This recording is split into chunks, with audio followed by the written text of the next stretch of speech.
چەند کیلۆ ئێستا؟ 186 کیلۆمە. 186 کیلۆ. خۆشەویستان، چیرۆکەکی واقعی بەرجەستە، ژیانێکی پڕ لە ئازار هۆکارەکەی قەڵەویە.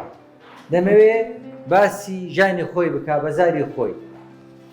من وەکو نەخۆشی دکتۆر دلێر شینە ئەمەل زەنجی حوسێن هەستان بە ئەنجامدانی گەدە بچووکردنەوە لەبەرەوەی قەڵەویەکەم ڕێگر بوو لە زۆر شتێ لە ژیانی هاوسەرگیریم لە منداڵبوونم لە تەنانەت چوونە دەرەوەشم من ماوە 2 ساڵە لە ژوورە خۆم سەجن کرد تا ئیمکانێتی وامە بوو بێمەلای کاک دلێر حەمەلیاتم بۆ بکاتن ئەمیش ماڵی ئاوابێ لە ڕێگەی خێرخوازیەوە لە بۆی ئەنجامدا ماڵی ئاوێ هیوادارم دوای مانگەچکە خۆم دێمەوە فیدباکی حەمەلیاتەکەتان بۆ داهانێ.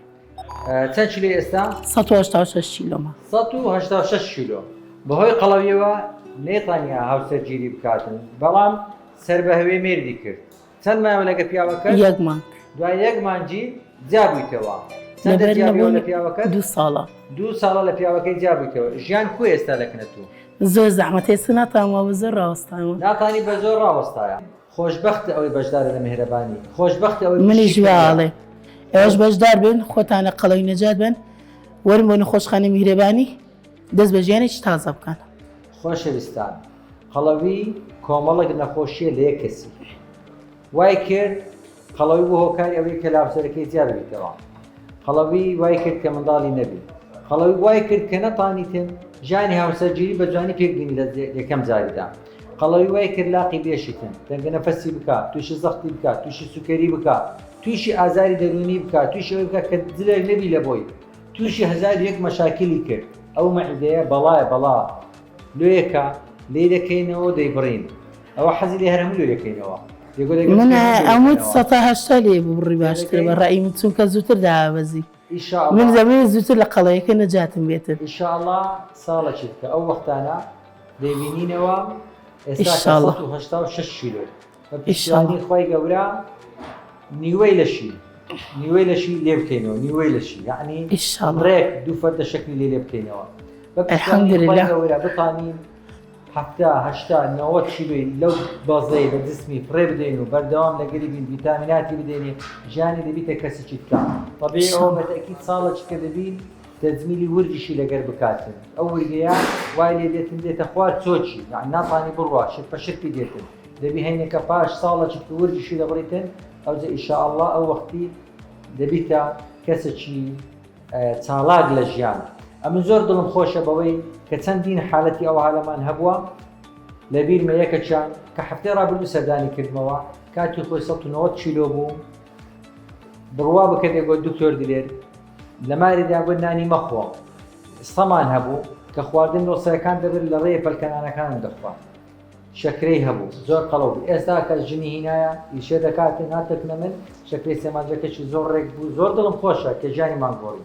دڵم خۆشە کە ئافرەتەکی بکە شووی نەکردی بوو خەڵەو بوو پاشێک کە عەمەلیاتمان لێ کرد داخوازی هات مێردی کرد و داچ تەلەفۆنی کرد گوتی دەبیتن بە مێردی بدەم گوتم دەرکەشی بەتوندی لە دکتۆرە بابڕات ژیانی خۆی. زۆر دڵخۆشم بەوەی کە چەندین ئافرەت مەعیدەیان بڕیان زەعیف بووینەوە چوونە ژیانی هاوسەرگیری. لۆیەکە قەڵەوی کوتلەک نەخۆشیە لە یەک کەسی مەجموعەک نەخۆشیە لە یەک کەسی دەمانەوێت لە ناوی بن قەڵەوی دەرێن خۆشبەختە ئەوەی بەشدارە لە میهرەبانی، خۆشبەختە ئەوەی پارەکانی دەبیتە هۆی ئازاری لادانی خەڵکی، خۆشبەختە ئەوەی عیلمەکە و زانستەکەی دەبیتە لادانی ئازار، خۆشبەختە ئەو دەسەڵاتدارەی کە پشتیوانی خەستەخانەی میهرەبانی کردیان تاوەکو ئەمە بتانین خزمەتی خەڵکی بکەین. بە هەمومان میهرەبانیمان دروست کرد. بڕوا بکە ئەمن لێم نەپرسیە ئەوە تو چ حیزبەچی هیچ پرسیارم لێ کردی چ حیزبەچی؟ ناوەڵڵا. لێم پرسی بە دینیان بێدینی؟ ناوەڵڵا. لێم پرسی چ قەومەچی؟ نا. لێم پرسی چ عاشیرەتەچی؟ نا. ئەوانە هیچ نازانم بەس دەزانم ئافرەتەکە کۆمەڵک ئازاری پێیە هاتی ڕووی لە میهرەبانی کرد و میهرەبانی یارمەتی دەدا بەبێ ئەوە بپرسین لە ڕەگەزی لە بۆچوونی لە ئایدیایی لە فکری لە سیاسەتی بەڵکو بەس ئینسانە بە نسبەتە خۆم دینداریە بە نسبەت یەکەش کە بامرە بدۆستی بی بە نسبەت یەکەچیت کە کوردایەتیە خزمەتکردنی پێشکەشکردنی تاکەچی کورد بە کۆمەڵگا کە سوودمەندی لە بۆ مجتەمع چەند گرینگە چونکە ناتوانین بە پێوە ڕابوەستی بکەن نەک بە پێوە ژیان بکاتن هەر بە پێ ناتوانێ ڕابوەستن چ تێدە بۆ خێرخوازانی کە پشتی خێریان کرد لێرە کە بە نمونەی حاجیان مناڵێن ماڵیان ئاوا بێتن ئیشاڵە خوای گەورە دوو قادە خاتەوە شوێنیان هیواداری میهرەبانی هەروە کارەکانی بەردەوام جوان بێتن من یەکێک من نەخۆشخانە 2 ساڵە هەڵی میهرەبانی دەم تا لە ڕێی خێرخوازی لە ڕێی کاکدلێرەوە توانی سەردانی ئێرەکەم و نەشتەرگەرێک ئەنجام دەم هیوادارم ئەوانە کە خەڵەون جدیانیان زۆر وێرانەوە کۆ من ڕووکەنە لای کاکدلێر بۆی ژیانێکی تازە دەست پێکەنەوە سپاس بۆ نەخۆشخانەی میهرەبانی میهرەبانی ژیانی جوان دەکاتن زۆر زۆریش زۆر زۆریش خۆشی و زەردەخەنا دەستی لایک و لێو بە خەندا زۆر سپاس میهرەبانی سپاس لە بەخوای گەورە کە تۆفیقی دای میهرەبانیمان دروست کرد سپاس لە بۆ ئێوەش ئەلحەمدولێ شتەگەرەکەم بە سەرکەوتی لە جەعەتی ئێرە ئەوڕاڕۆ ماڵەوە